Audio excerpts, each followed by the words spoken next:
You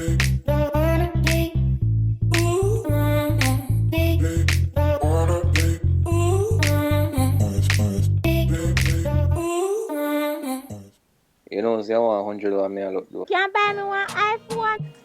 Wait. Alright guys, so this was my perspective of Americans living in here in America, okay guys? Like I was born and raised on the countryside down in Mandeville, Manchester guys, and never have the opportunity to come to America until one beautiful day I get to, but before this was how it all happened guys. Like born and raised there, you always think like American is the dream, like you want to go there, you want to, you know, see the life there, because everybody's saying like, oh, everything is so cheap, everything is so affordable, like people get cars, you know what I mean, like everything just seems so like the dream, like the life that you want to have. But in reality, this is what it is guys. I'm telling you, everything is not what it quite seems like. Alright guys, we're gonna talk about the money. The money over here have values because $1 could be over 100 something in Jamaican dollars. But when you think about it, when you roughed it out, guys, that $1 US may seem like a lot, but when you convert it Jamaican trying to buy food with it, guys, you know that can't buy nothing. You literally can't buy nothing with that. A patty could cost over, I would say, $40 US dollars, guys. And over here you could get a lot with 40 US dollars. Back home you can't get nothing with 40 US dollars. So when you think about it, it's like when we're thinking, when I'm back home, I'm just thinking like, oh, American dream, because $1 could buy everything. Like you could get, you go to Popeyes and get like a $5 meal and it's a lot of chicken. $5 in Jamaica convert to Jamaican dollars, it's like nothing. That can't buy a meal. And that was my idea. I'm thinking that America is the dream because the houses look so big on TV, like they show you this big beautiful view of America, like people snowboarding, people driving these fancy cars and stuff.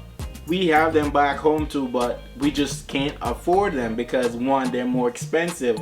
America just have so much to cover when it comes to affordable stuff.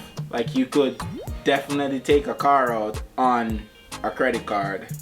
You could finance a car for years, like lease it. They have so many different options. You could lease it, finance it, any way you want to do it. But that's not what we're all trying to cover today. We're trying to cover like when someone find out that you're Jamaican. Alright guys? And this happened to me each and every time. I'm telling you. Every time somebody asks me I'm Jamaican, they want to know like, can you say something in Jamaica? Like, do you know Bob Marley? No, I don't. Do you know this person? Like they came from Jamaica too. Like Jamaica is a big place. I don't know if you know that guys. But yeah, I do not know that person, and they're always think like, oh, you Jamaican, so you smoke, you drink, all that kind of stuff. We have dreads. All Jamaican do not have dreads, guys.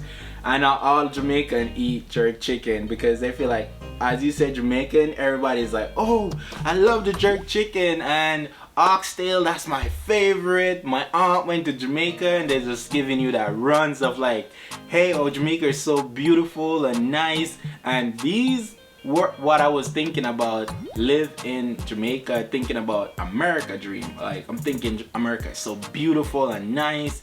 But then again, when you're up here, they're thinking the same exact thing about back home. Thinking about how everything is so cheap and, you know, just nice and beautiful environment. But reality is, Jamaica is one place I wouldn't give up for home, because that was my home. Guys, when I think about it, the accent, everyone picks up that accent, guys. Everyone want to know how to say certain words, and a lot of words that everybody want to know is bad words. Like they all know wagwan, but they were like, oh, what bumbleclad mean, or what this mean, and you tell them, they were like, what? I'm like, yeah, this is what it means. They're like, I want to learn it. So when you teach them, they're like, oh, they all right through the day, my friends would be like saying it. It was like, dude, yeah, it's not a good thing. It's literally not a good thing. You just think it's good. It's not good. But it's just having that culture, sharing it with other people is really, really nice, guys. It's just, I like talking about it. Like being Jamaican, I wouldn't give up that for anything. A lot of people like to be Jamaican, say Jamaican thing, eat Jamaican food, and it's really because of our culture. We all one united people. We like to like share and give back to others and just, you know, share that love. We don't believe in fight and violence and stuff. Like, I'm speaking for myself also. Maybe different people may have different opinion on it, but I'm speaking about myself. This is just me, and just growing up, this is what I was teach. You know what I mean? Like living that dream. Just wanna share it with other people. So yeah. So guys, let's talk about the food. Food, guys. So anything you bring, like for me, alright, this is what happens to me now.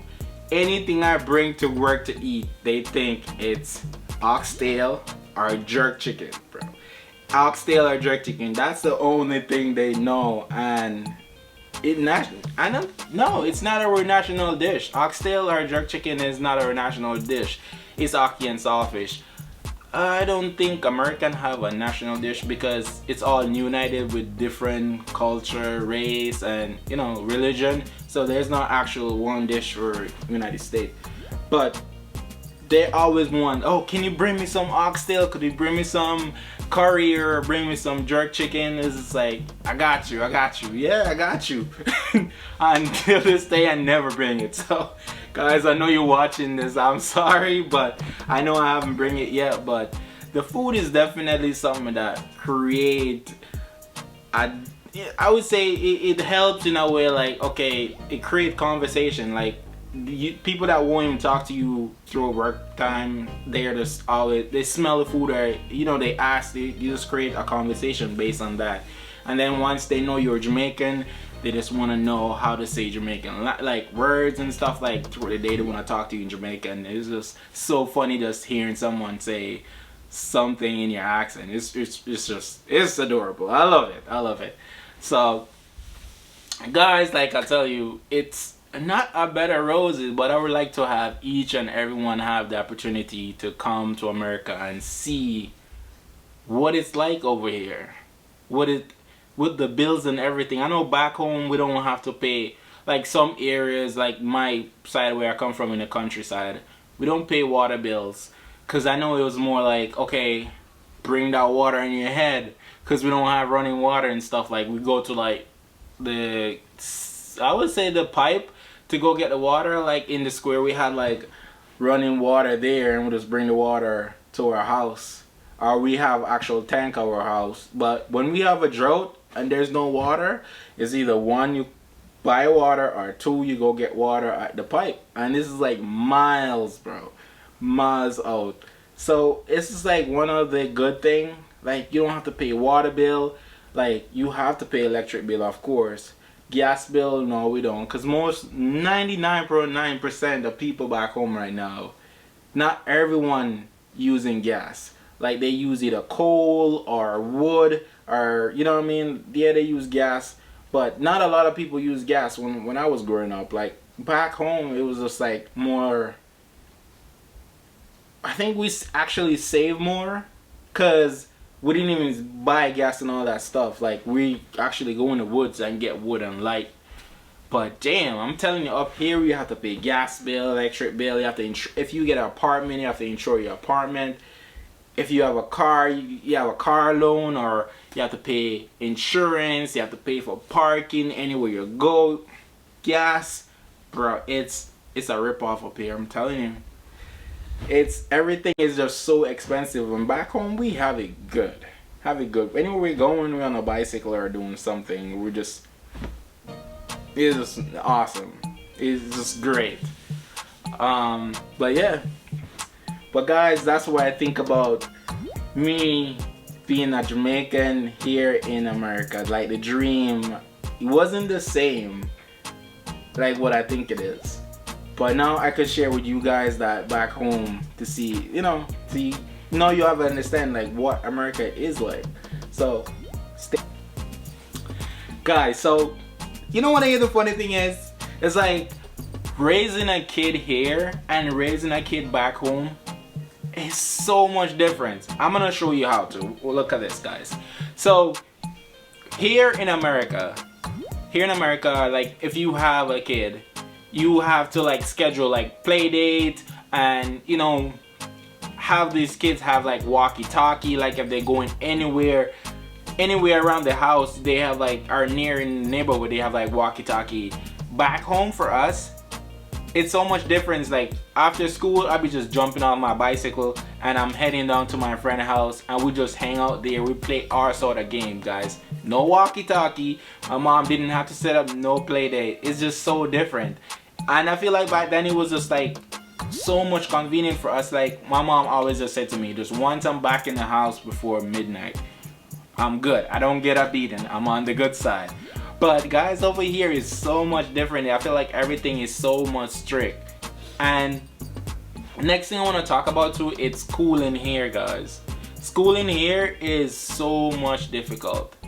There's a bill behind each and everybody name. There's like a loan behind your name after schooling. Like even before you think about it, you have to take out a loan, guys. If you mommy and daddy don't have that money, telling you, if you mommy and daddy doesn't have this money, I'm telling you, there's a loan behind your name. So while you working a job here for like $25 an hour and so forth, you have to be paying off that student loan. Because one, after you leave school, you get your own apartment, you're paying for that.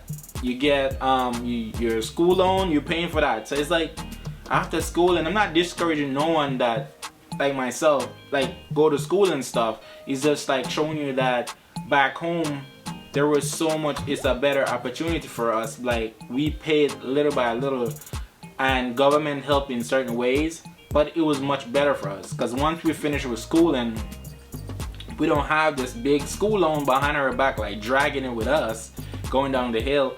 It's just like we focus on what's ahead, like owning a home, buying a car, helping our parents and stuff. Now we more like here in America, we have to be focusing on paying for our house, our apartment, paying for the car, paying for our school loans, all that stuff, guys. So it's just like, it's very much different. I'm telling you, it's on a level like I'm wondering like, will it ever get better and to a point that we don't have to worry about the school loan? This kind of government kind of help us, or be able to help ourselves, the smooth going to school, coming out of school free of debt. Because once you get out of school, you're gonna jump in another debt. You probably go buy a car or lease a car, finance a car. It's crazy. It's crazy. I'm telling you. Cut. Guys. And this is another good one. I'm gonna tell you right now. Like me being here in America is like we meet a lot of Jamaicans, yeah? And it's because the circle of just where we live in America right now, we have a lot of Black Americans, Jamaicans, Haitian. So when you see a Jamaican, you know a Jamaican. That's how Jamaica is. How Jamaican is. We know our people. So it's like, whenever I meet a Jamaican here in America, I would be like, where in Jamaica are you from? Everybody and their mother is from Kingston. Everybody's from this bad area like Matches Lane, Waterford, like those kind of places. All of them is from like, yo, the baddest place. Nobody's saying they're from like the countryside in like Manchester or Ochi, and they all come from Kingston, bro. I'm like, why? And when you find out they're not from Kingston, they're like, oh, my mom used to live there. I'm like, what? Are you crazy? But yeah, guys, like when you meet Jamaicans here in America, it's like they all come from Kingston, guys. So we're watching out for those ones who come from Kingston, because you're not from Kingston. You're like from down Westmoreland or Alligator Pond or somewhere down there in the gutter. Like, come on now. Alright, good. Stay tuned, guys, and thank you all for all your support and your love. And I'm out.